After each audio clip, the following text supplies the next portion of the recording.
आज है 23 अगस्त 2025 दिन शनिवार। Welcome back to clean news UP. चलिए देखते हैं उत्तर प्रदेश की 25 फटाफट बड़ी खबरों को। ऑनलाइन गेमिंग बिल को राष्ट्रपति की मंजूरी, फैंटेसी गेमिंग पर ताला। ऑनलाइन गेमिंग पर रोक लगाने वाले बिल को राष्ट्रपति द्रौपदी मुर्मू ने मंजूरी दी।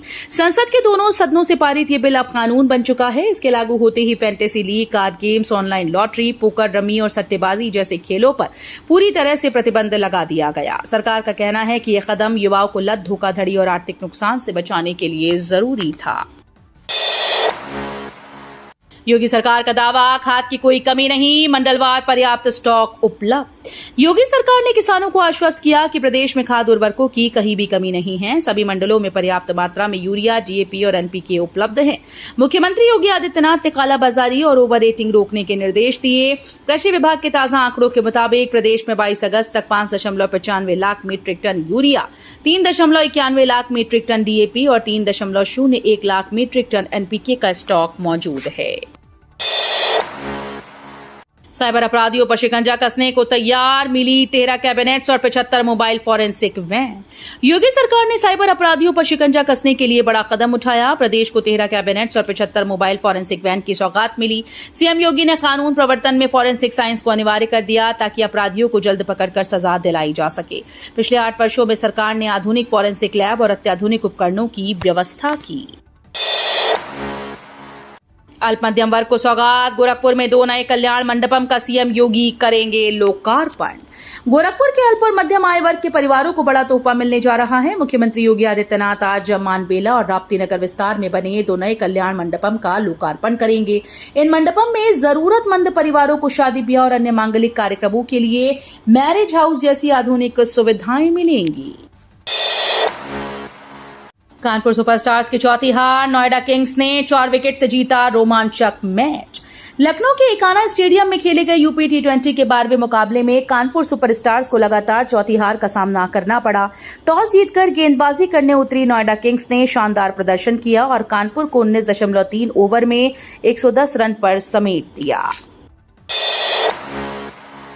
यूपी में बुजुर्गों की सुरक्षा के लिए सवेरा योजना, 112 पर कॉल से मिलेगी मदद। उत्तर प्रदेश सरकार ने बुजुर्गों की सेवा और सुरक्षा को ध्यान में रखते हुए सवेरा योजना शुरू की है। मुख्यमंत्री योगी आदित्यनाथ के निर्देश पर यूपी 112 के माध्यम से इस योजना को तेजी से लागू किया जा रहा है। पुलिस महानिदेशक राजीव कृष्ण और डीजी यूपी 112 नीरा रावत के मार्गदर्शन में सभी जिलों में वरिष्ठ नागरिकों के मार्गदर्शन में नागरिकों का पंजीकरण कराया जा रहा है। इसके तहत बुजुर्ग एक कॉल पर तुरंत मदद और सुरक्षा प्राप्त कर सकेंगे। यूपी में बिजली बिल होगा 0, सरकार दे रही 90,000 तक अनुदान।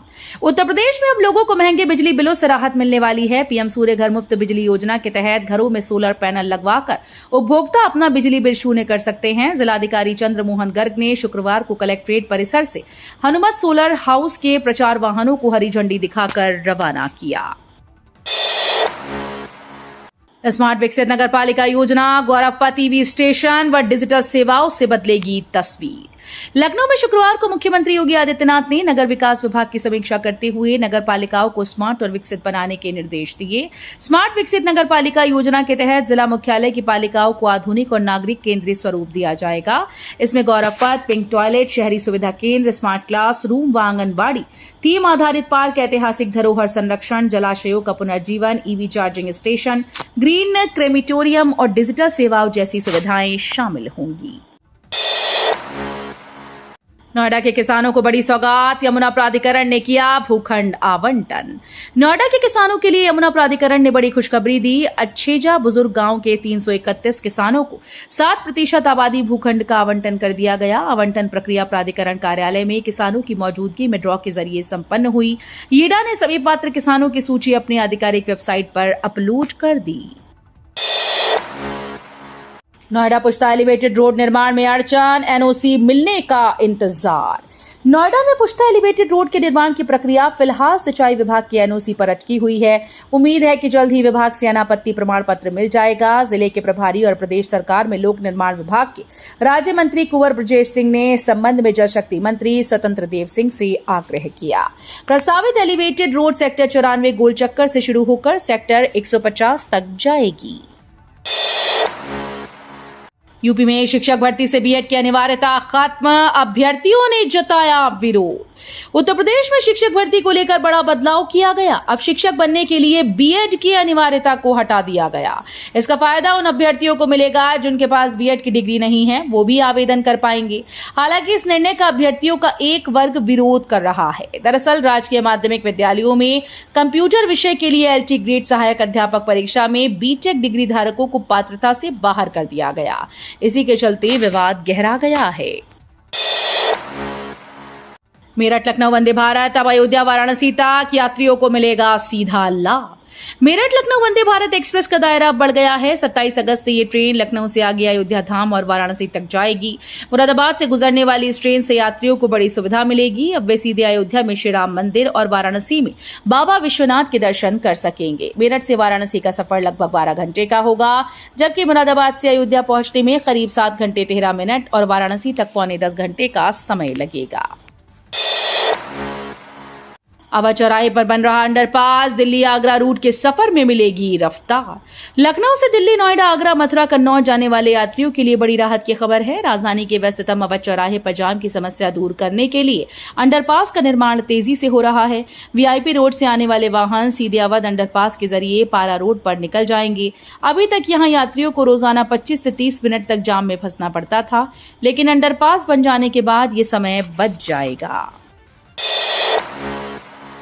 यूपी में कृषि पर्यटन को बढ़ावा, पद्मश्री किसान के फॉर्म पर फार्म स्टे मालिकों ने सीखी नई तकनीक। उत्तर प्रदेश में कृषि पर्यटन को नई दिशा देने के लिए ग्रामीण कॉन्क्लेव 2025 का आयोजन किया गया। इसकी शुरुआत 21 अगस्त को लखनऊ के इंदिरा गांधी प्रतिष्ठान में पर्यटन मंत्री जयवीर सिंह ने की। दूसरे दिन बाराबंकी के हरक विकासखंड के दौलतपुर गांव स्थित पद्मश्री किसान रामशरण वर्मा के ग्रो फार्म पर विशेष कार्यक्रम हुआ। नगर निकायों को 4 से 10 करोड़ की सौगात, यूपी में दौड़ेंगी 850 इलेक्ट्रिक बसेस, ईवी स्टेशन भी बनेंगे। योगी सरकार ने नगर निकायों को स्मार्ट और विकसित बनाने के लिए बड़ा कदम उठाया है। स्मार्ट विकसित नगर पालिका योजना के तहत नगर निकायों को उनकी जनसंख्या और क्षमता के आधार पर 4 से 10 करोड़ रुपए तक का अनुदान मिलेगा। शहरी परिवहन को आधुनिक बनाने के लिए लखनऊ और कानपुर में 200 नई electric buses net cost contract mode पर चलाई जाएंगी। डिप्टी सीएम ब्रजेश पाठक का कड़ा एक्शन, 7 डॉक्टर्स की होगी बर्खास्तगी। उत्तर प्रदेश में लगातार बिना सूचना के गैर हाजिर रहने वाले डॉक्टर्स पर बड़ी कार्रवाई की जा रही है। डिप्टी सीएम ब्रजेश पाठक ने 7 डॉक्टर्स को बर्खास्त करने के निर्देश दिए। इनमें झांसी जिला चिकित्सालय के हड्डी रोग विशेषज्ञ डॉक्टर मुकुल मिश्र, अमेठी के बाजार शुक्ल सीएचसी के डॉक्टर विकास कुमार मिश्र, जगदीशपुर सीएचसी के डॉक्टर विकलेश कुमार शर्मा, बरेली सीएमओ कार्यालय के डॉक्टर दीपेश गुप्ता, सीतापुर मिश्रिक सीएचसी की गायनी डॉक्टर श्वेता सिंह, बाल रोग विशेषज्ञ डॉक्टर विक्रांत आनंद और हाथरस जिला चिकित्सालय के पैथोलॉजिस्ट डॉक्टर मोहम्मद राफे शामिल हैं। स्वच्छ वायु सर्वेक्षण में कानपुर की बड़ी उपलब्धि, देश के टॉप 6 शहरों में शामिल। कानपुर ने वायु गुणवत्ता सुधार में ऐतिहासिक उपलब्धि हासिल की। केंद्र सरकार के स्वच्छ वायु सर्वेक्षण 2024-25 में पहली बार कानपुर देश के टॉप 6 शहरों में शामिल हुआ। 3 वर्षों के प्रयासों का नतीजा है कि शहर का एयर क्वालिटी इंडेक्स 125 से घटकर 102 तक पहुंच गया। इस सूची में कानपुर के अलावा इंदौर, नवी मुंबई, आगरा, जबलपुर और सूरत भी शामिल हैं। ज्ञानवापी केस, निगरानीकर्ता की अर्जी पर बहस जारी, कोर्ट ने सुनवाई 26 अगस्त तक टाली। वाराणसी के ज्ञानवापी मामले में निगरानीकर्ता की पक्षकार बनने की अर्जी पर शुक्रवार को अपर जिला जज सुधाकर राय की अदालत में सुनवाई हुई। अदालत में वाद मित्र विजय शंकर रस्तोगी ने अर्जी का विरोध करते हुए कहा कि ये जनप्रतिनिधिवाद है और इसमें निगरानीकर्ता की अर्जी पोषणीय नहीं है। उनकी ओर से विस्तृत बहस की गई। बहस अधूरी रहने पर अदालत ने अगली सुनवाई 26 अगस्त को निर्धारित की। राधा रानी मंदिर में प्रवेश व्यवस्था बदली, श्रद्धालुओं को 2 किलोमीटर पैदल चलना होगा। बरसाना में राधाष्टमी पर लाखों श्रद्धालुओं की भीड़ को देखते हुए प्रशासन ने विशेष व्यवस्था की है। इस बार लगभग 15 लाख श्रद्धालुओं के आने की संभावना है। राधा रानी मंदिर तक पहुंचने के लिए एकल मार्ग प्रणाली लागू की गई। इसके तहत श्रद्धालुओं को पीली कोठी तिराहे से प्रवेश करना होगा और करीब 2 किलोमीटर पैदल चलकर मंदिर पहुंचना होगा। इलाहाबाद विश्वविद्यालय ने जारी किया शैक्षणिक कैलेंडर, दाखिले की 1 माह बाद होगी पहली आंतरिक परीक्षा। इलाहाबाद विश्वविद्यालय ने राष्ट्रीय शिक्षा नीति आधारित नया शैक्षणिक कैलेंडर जारी कर दिया। इसके तहत परास्नातक विधि और एकीकृत पाठ्यक्रमों में दाखिला लेने वाले छात्रों को एक सेमेस्टर में 3 परीक्षाओं से गुजरना होगा। कुल 40% मूल्यांकन आंतरिक होगा, जिसमें 2 सेशनल टेस्ट और 1 मुख्य लिखित परीक्षा अनिवार्य होगी। 38 लाख की छात्रवृत्ति गबन मामले में मदरसे की पूर्व प्रबंधक व प्रधानाचार्य गिरफ्तार। उत्तर प्रदेश के हाथरस में छात्रवृत्ति घोटाले का बड़ा खुलासा हुआ। आर्थिक अपराध अनुसंधान शाखा ने शुक्रवार को सिकंदरा राव से मदरसा अब्दुल हमीद इस्लामिया एजुकेशन के तत्कालीन प्रबंधक सुधा शर्मा और प्रधानाचार्य राजेंद्र प्रसाद को गिरफ्तार कर लिया। इस पर 2011 से 13 के बीच 62 मदरसों से करीब 38 लाख रुपए की छात्रवृत्ति हड़पने का आरोप लगाया है। उस अवधि में कक्षा 8 तक के छात्रों के लिए दी जाने वाली छात्रवृत्ति में कुल 24.92 करोड़ रुपए का गबन किया गया था। गया जाने वालों के लिए वाराणसी से विशेष बस सेवा शुरू, आसान होगा पिंडदान यात्रा। पितृपक्ष के अवसर पर पिंडदान और तर्पण के लिए गया जाने वाले श्रद्धालुओं के लिए परिवहन विभाग ने विशेष बस सेवा शुरू की। परिवहन मंत्री दयाशंकर सिंह ने बताया कि ये बस वाराणसी के सारनाथ से बोधगया तक संचालित होगी। बस का रूट वाराणसी से चंदौली, सासाराम, औरंगाबाद, शेरघाटी होते हुए गया तक रहेगा। ये बस वाराणसी स्टेशन से रात 8 बजे चलेगी और भोर 4 बजे तक गया पहुंचेगी। श्रद्धालुओं की सुविधा को ध्यान में रखते हुए किराया 465 रुपए तय किया गया है। मेरी हत्या हुई तो दोषी होंगे अखिलेश यादव, विधायक पूजा पाल का सनसनीखेज बयान। प्रयागराज की चायल विधानसभा सीट से विधायक पूजा पाल इन दिनों सपा और अखिलेश यादव के खिलाफ लगातार हमलावर हैं। हाल ही में सपा से निष्कासित होने के बाद पूजा पाल ने एक्स पर एक चिट्ठी शेयर की, जिसमें उन्होंने गंभीर आरोप लगाए। पूजा पाल ने लिखा कि अगर उनके पति की तरह उनकी भी हत्या होती है तो इसके लिए सीधे तौर पर अखिलेश यादव जिम्मेदार होंगे। उन्होंने अखिलेश पर जमकर तंज कसते हुए कहा कि सपा अब पार्टी नहीं बल्कि अपराधियों का अड्डा बन चुकी है। उनके इस बयान से राजनीतिक हलचल तेज हो गई। रोजगार सेवकों को मिला न्याय का आश्वासन, एपीओ पर लगे आरोपों की जांच होगी।